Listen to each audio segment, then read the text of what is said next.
Pengertian hak dan kewajiban warga negara.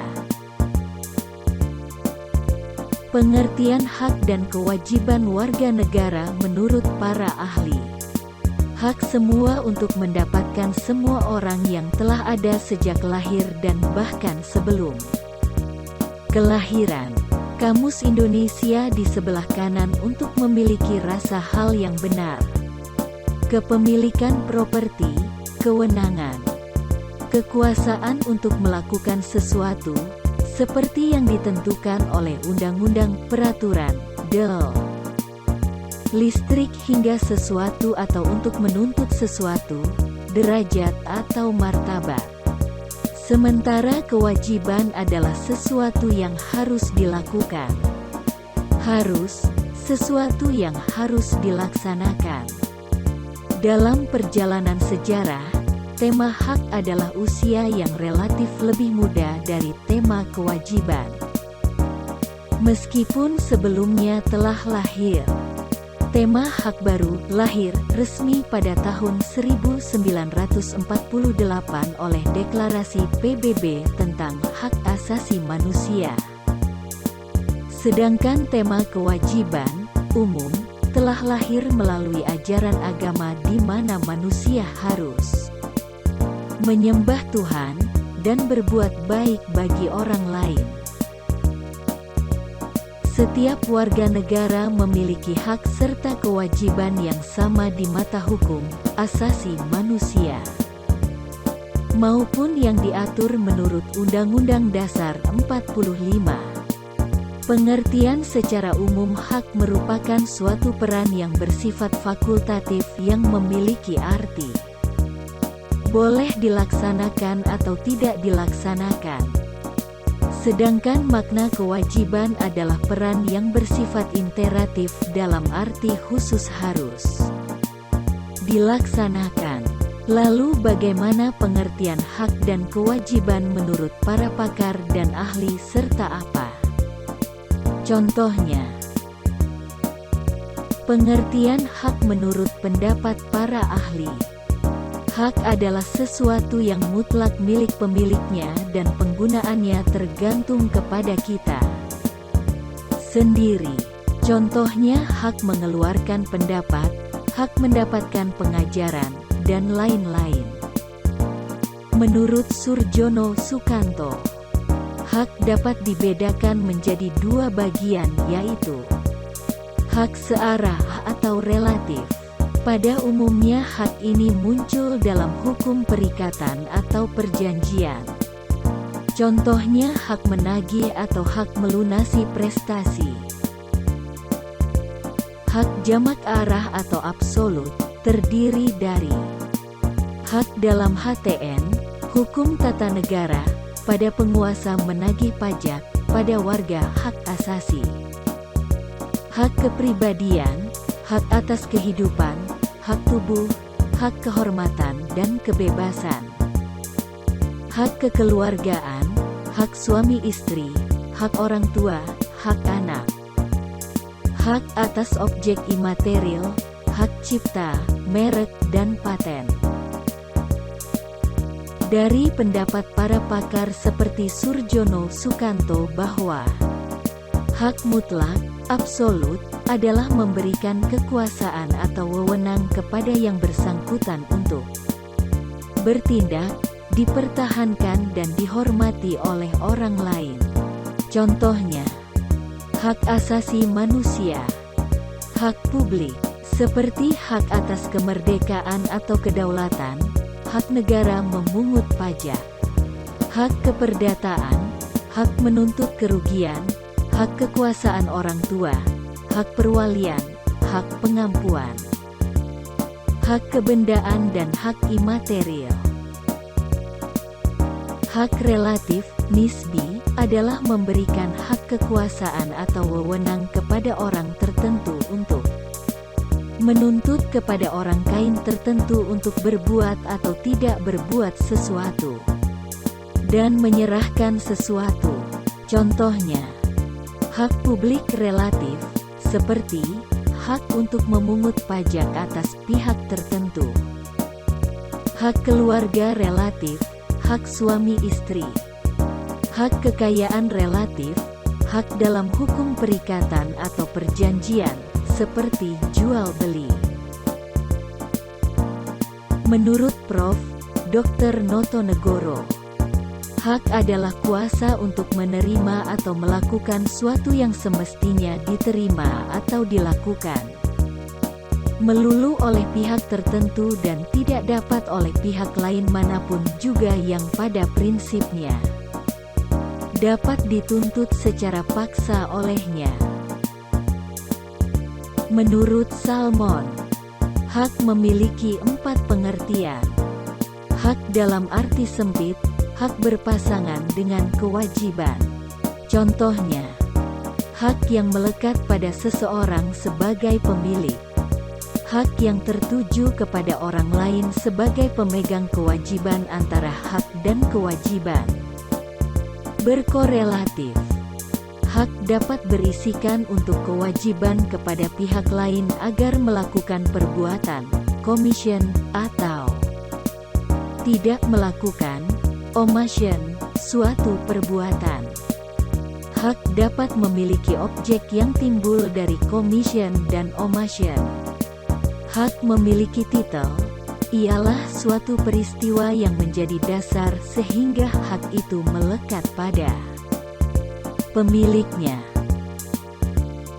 Hak kemerdekaan adalah hak memberikan kemerdekaan kepada seseorang untuk melakukan kegiatan yang diberikan oleh hukum namun tidak untuk mengganggu, melanggar, menyalahgunakan sehingga melanggar hak orang lain, dan pembebasan dari hak orang lain. Hak kekuasaan merupakan hak yang diberikan untuk melalui jalan dan cara hukum untuk mengubah hak-hak kewajiban-kewajiban, pertanggungjawaban atau lain-lain dalam hubungan hukum. Hak kekebalan atau imunitas, yaitu hak untuk dibebaskan dari kekuasaan hukum orang lain. Menurut Curzon, hak dikelompokkan menjadi 5, yaitu hak sempurna. Contoh hak dapat dilaksanakan dan dipaksakan melalui hukum. Dan hak tidak sempurna, misal hak yang dibatasi oleh kadaluarsa. Hak utama, yaitu hak yang diperluas oleh hak-hak lain, hak tambahan, melengkapi hak utama. Hak publik, merupakan hak yang ada pada masyarakat, negara dan hak perdata, ada pada seseorang. Hak positif, adalah hak menuntut dilakukannya perbuatan, hak negatif agar tidak melakukan. Hak milik, yaitu hak yang berkaitan dengan barang dan hak pribadi berkaitan dengan kedudukan seseorang. Pengertian kewajiban menurut para ahli. Menurut Prof. Dr. Notonegoro, kewajiban adalah beban untuk memberikan sesuatu yang semestinya dibiarkan atau diberikan melulu oleh pihak tertentu, tidak dapat oleh pihak lain manapun yang pada prinsipnya dapat dituntut secara paksa oleh yang berkepentingan. Kewajiban adalah sesuatu yang harus dilakukan. Menurut Curzon, kewajiban dikelompokkan menjadi 5, yaitu kewajiban mutlak, tertuju kepada diri sendiri maka tidak berpasangan dengan hak dan nisbi, melibatkan hak di lain pihak. Kewajiban publik, dalam hukum publik yang berkorelasi dengan hak publik ialah wajib mematuhi hak publik dan kewajiban perdata timbul dari perjanjian berkorelasi dengan hak perdata.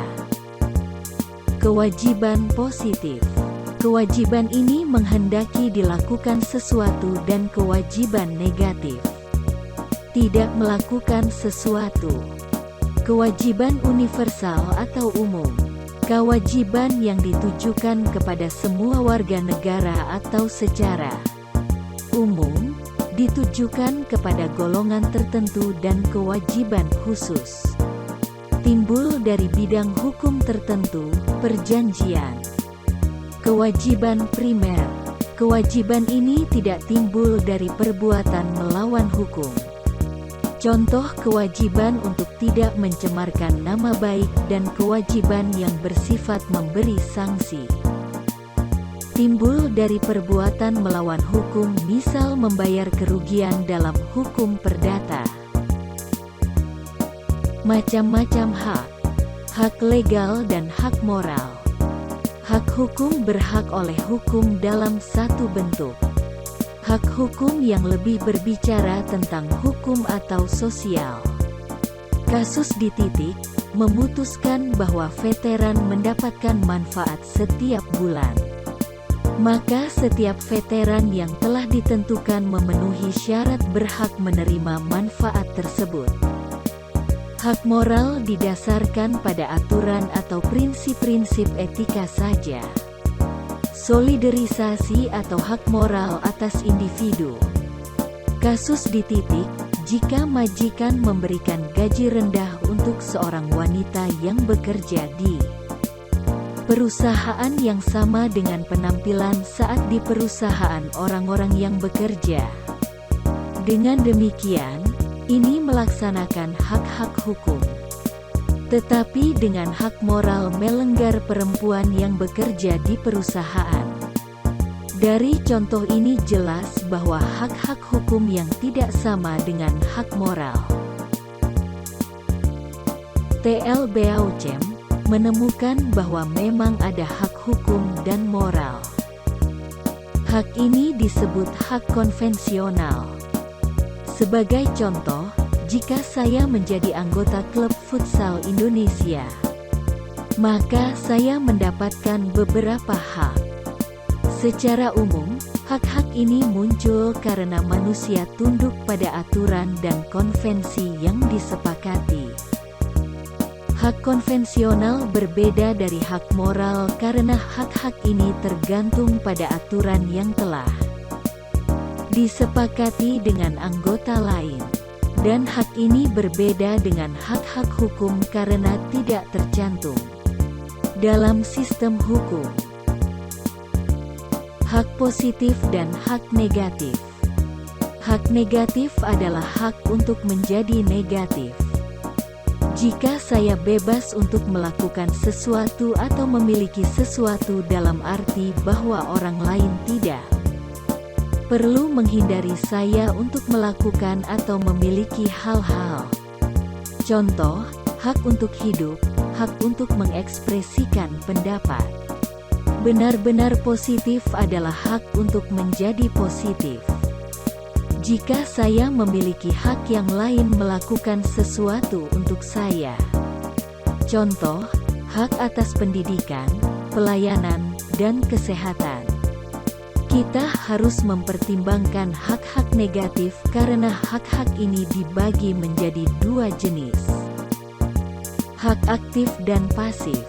Hak negatif aktif adalah hak untuk melakukan atau tidak melakukan apa yang orang inginkan. Sebagai contoh, saya memiliki hak untuk pergi kemanapun aku suka atau mengatakan apa yang saya inginkan. Hak aktif bisa disebut hak kebebasan. Hak negatif pasif adalah hak untuk tidak diperlakukan orang lain dengan cara tertentu. Sebagai contoh, saya memiliki orang lain yang tepat tidak mencampuri urusan pribadi saya. Bahwa rahasia saya tidak dibongkar, bahwa nama saya ternoda. Hak pasif bisa disebut keamanan benar. Hak khusus dan hak umum. Hak-hak tertentu muncul dalam hubungan khusus antara beberapa orang atau untuk fungsi khusus. Diadakan satu terhadap yang lain. Contoh, jika kita meminjam Rp. 10.000 orang lain dengan janji aku akan kembali dalam 2 hari. Maka orang lain mendapat hak orang lain.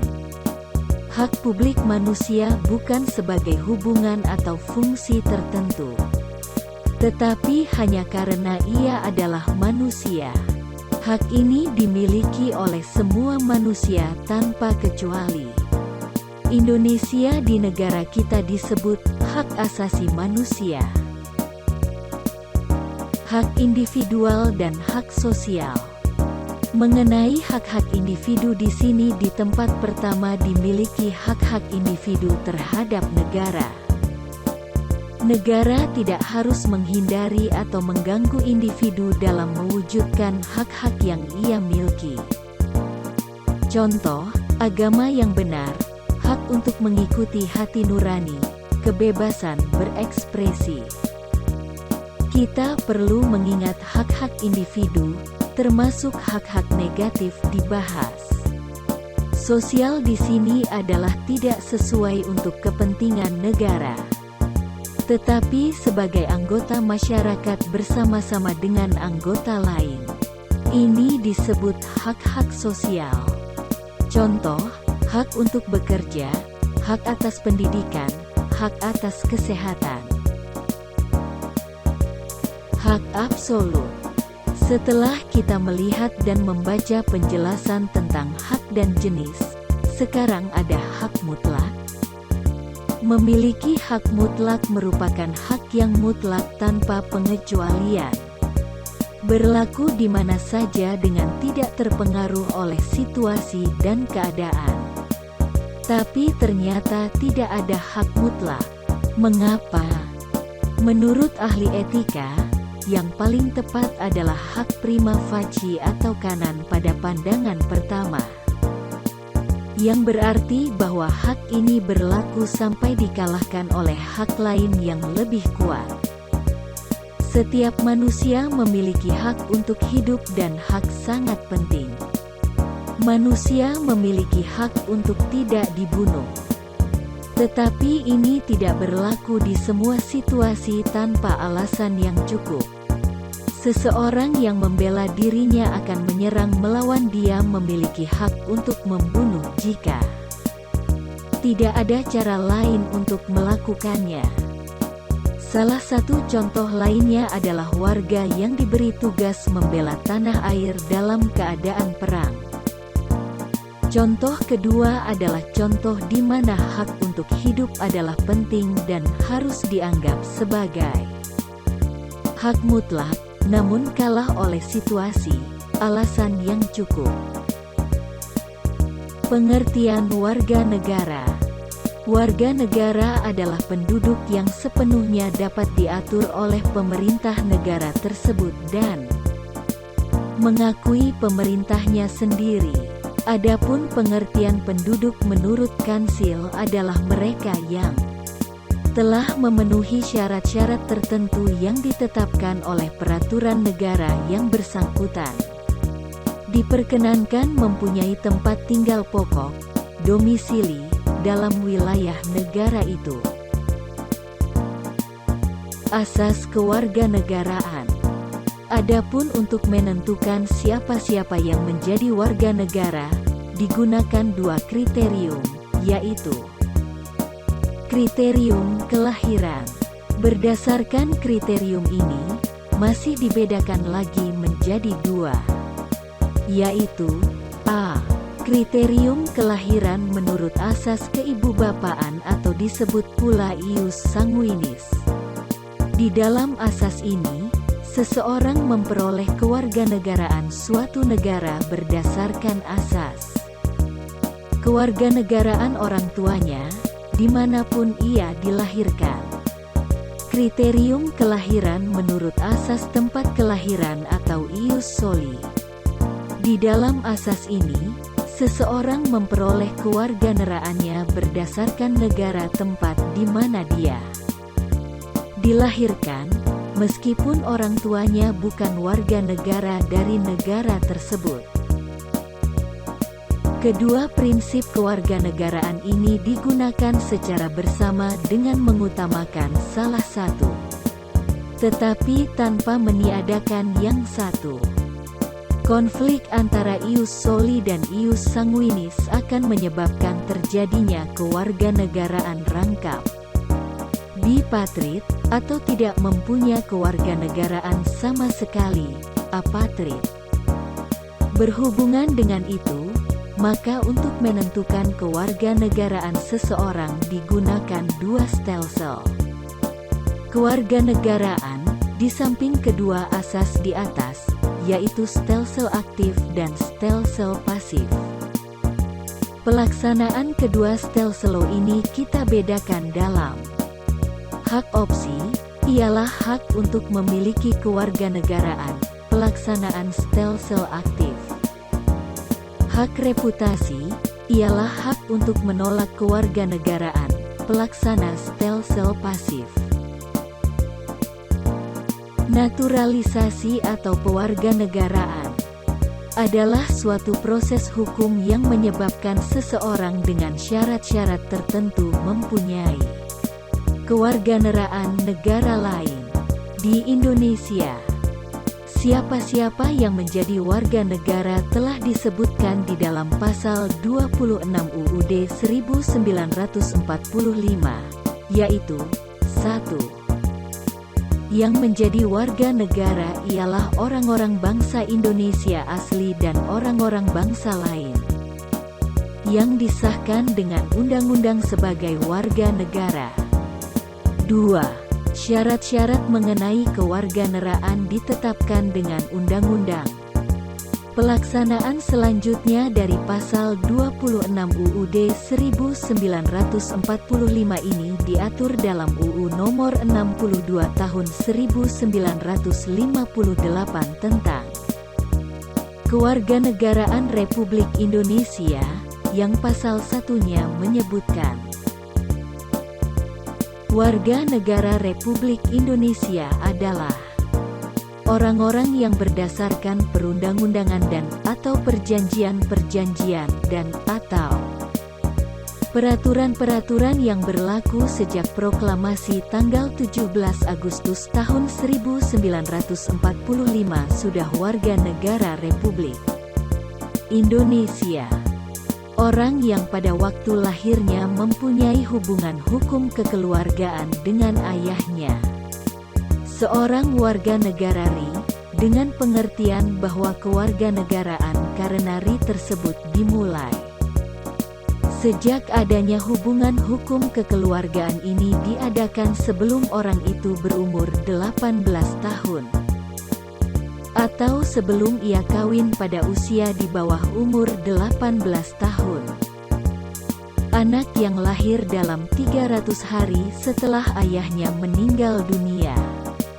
Apabila ayah itu pada waktu meninggal dunia warga negara RI.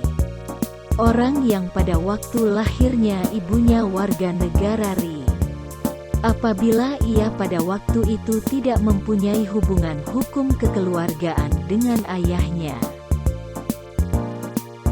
Orang yang pada waktu lahirnya ibunya warga negara RI. Jika ayahnya tidak mempunyai kewarganegaraan atau selama tidak diketahui kewarganegaraan ayahnya. Orang yang lahir di dalam wilayah RI selama kedua orang tuanya tidak diketahui. Seseorang yang diketemukan di dalam wilayah RI selama tidak diketahui kedua orang tuanya. Orang yang lahir di dalam wilayah RI. Jika kedua orang tuanya tidak mempunyai kewarganegaraan atau selama kewarganegaraan kedua orang tuanya tidak diketahui. Orang yang lahir di dalam wilayah RI yang pada waktu lahirnya tidak mendapat kewarganegaraan ayah atau ibunya itu. Orang yang memperoleh kewarganegaraan RI menurut aturan undang-undang ini. Selanjutnya di dalam penjelasan umum UU No. 62 tahun 1958 ini dikatakan bahwa kewarganegaraan RI diperoleh karena kelahiran, karena pengangkatan, karena dikabulkan permohonan, karena pewarganegaraan, karena atau sebagai akibat dari perkawinan, karena turut ayah ibunya, karena pernyataan. Selanjutnya di dalam penjelasan pasal 1 UU nomor 62 tahun ini disebutkan, B, C, D, dan E. Sudah selayaknya keturunan warga negara RI adalah WNI. Sebagaimana telah diterangkan di atas dalam bab 1 huruf A yang menentukan status anak ialah ayahnya. Apabila tidak ada hubungan hukum kekeluargaan dengan ayahnya atau apabila ayahnya tidak mempunyai kewarganegaraan ataupun selama tidak diketahui kewarganegaraannya, maka barulah ibunya yang menentukan status anak itu. Hubungan hukum kekeluargaan antara ibu dan anak selalu mengadakan hukum secara yuridis. Anak baru turut kewarganegaraan ayahnya setelah ayah itu mengadakan hubungan hukum kekeluargaan, dan apabila hubungan hukum itu baru diadakan setelah anak itu menjadi dewasa, maka ia tidak turut kewarganegaraan ayahnya. Menjalankan ius soli supaya orang-orang yang lahir di Indonesia tidak ada yang tanpa kewarganegaraan. Hak dan kewajiban warga negara berdasarkan UUD 1945. Menurut pasal 26 ayat 2 UUD 1945, penduduk adalah warga negara Indonesia dan orang asing yang bertempat tinggal di Indonesia. Bukan penduduk adalah orang-orang asing yang tinggal dalam negara bersifat sementara sesuai dengan visa. Istilah kewarganegaraan, citizenship, memiliki arti keanggotaan yang menunjukkan hubungan atau ikatan antara negara dengan warga negara, atau segala hal yang berhubungan dengan warga negara. Pengertian kewarganegaraan dapat dibedakan dalam arti yuridis dan sosiologis, dan formil dan material. Hak warga negara Indonesia. Hak atas pekerjaan dan penghidupan yang layak. Tiap warga negara berhak atas pekerjaan dan penghidupan yang layak bagi kemanusiaan. Pasal 27. Ayat 2. Hak untuk hidup dan mempertahankan kehidupan. Setiap orang berhak untuk hidup serta berhak mempertahankan hidup dan kehidupannya. Pasal 28A. Hak untuk membentuk keluarga dan melanjutkan keturunan melalui perkawinan yang sah. Pasal 28B. Ayat 1. Hak atas kelangsungan hidup. Setiap anak berhak atas kelangsungan hidup, tumbuh, dan berkembang. Kewajiban warga negara Indonesia. Segala warga negara bersamaan kedudukannya di dalam hukum dan pemerintahan dan wajib menjunjung hukum dan pemerintahan itu dengan tidak ada kecualinya. Wajib tunduk kepada pembatasan yang ditetapkan dengan undang-undang. Pasal 28J ayat 2 menyatakan, dalam menjalankan hak dan kebebasannya, setiap orang wajib tunduk kepada pembatasan yang ditetapkan dengan undang-undang dengan maksud untuk menjamin pengakuan serta penghormatan atas hak kebebasan orang lain dan untuk memenuhi tuntutan yang adil sesuai dengan pertimbangan moral, nilai-nilai agama, keamanan, dan ketertiban umum dalam suatu masyarakat demokratis. Hak dan kewajiban warga negara.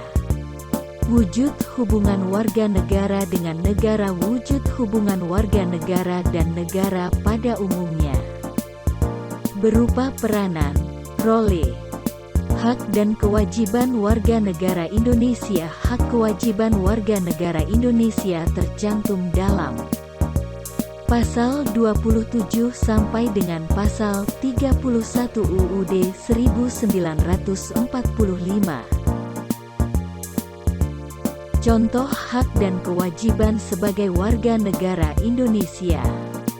Berikut ini adalah beberapa contoh hak dan kewajiban kita sebagai rakyat Indonesia.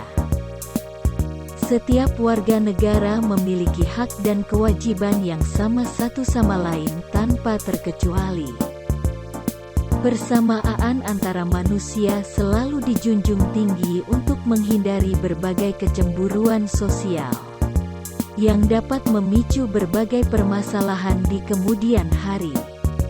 Namun biasanya bagi yang memiliki banyak uang atau tajir bisa memiliki tambahan hak dan pengurangan kewajiban sebagai warga negara kesatuan Republik Indonesia. Contoh hak warga negara Indonesia. Setiap warga negara berhak mendapatkan perlindungan hukum. Setiap warga negara berhak atas pekerjaan dan penghidupan yang layak. Setiap warga negara memiliki kedudukan yang sama di mata hukum dan di dalam pemerintahan. Setiap warga negara bebas untuk memilih, memeluk dan menjalankan agama dan kepercayaan masing-masing yang dipercayai. Setiap warga negara berhak memperoleh pendidikan dan pengajaran. Setiap warga negara berhak mempertahankan wilayah negara kesatuan Indonesia atau NKRI dari serangan musuh. Setiap warga negara memiliki hak sama dalam kemerdekaan berserikat, berkumpul, mengeluarkan pendapat secara lisan dan tulisan sesuai undang-undang yang berlaku. Contoh kewajiban warga negara Indonesia.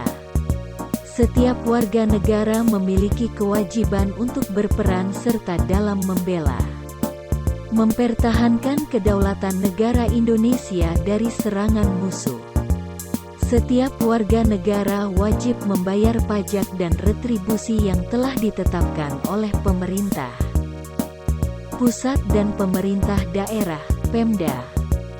Setiap warga negara wajib mentaati serta menjunjung tinggi dasar negara, hukum dan pemerintahan tanpa terkecuali, serta dijalankan dengan sebaik-baiknya.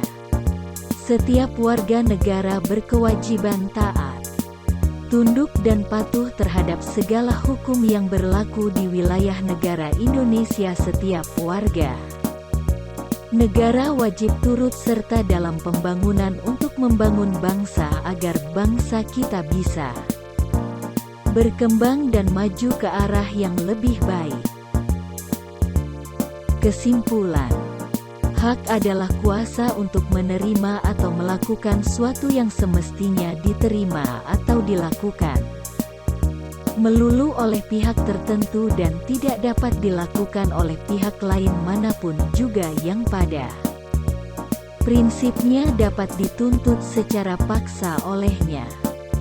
Kewajiban adalah beban untuk memberikan sesuatu yang semestinya dibiarkan atau diberikan melulu oleh pihak tertentu, tidak dapat oleh pihak lain manapun yang pada prinsipnya dapat dituntut secara paksa oleh yang berkepentingan.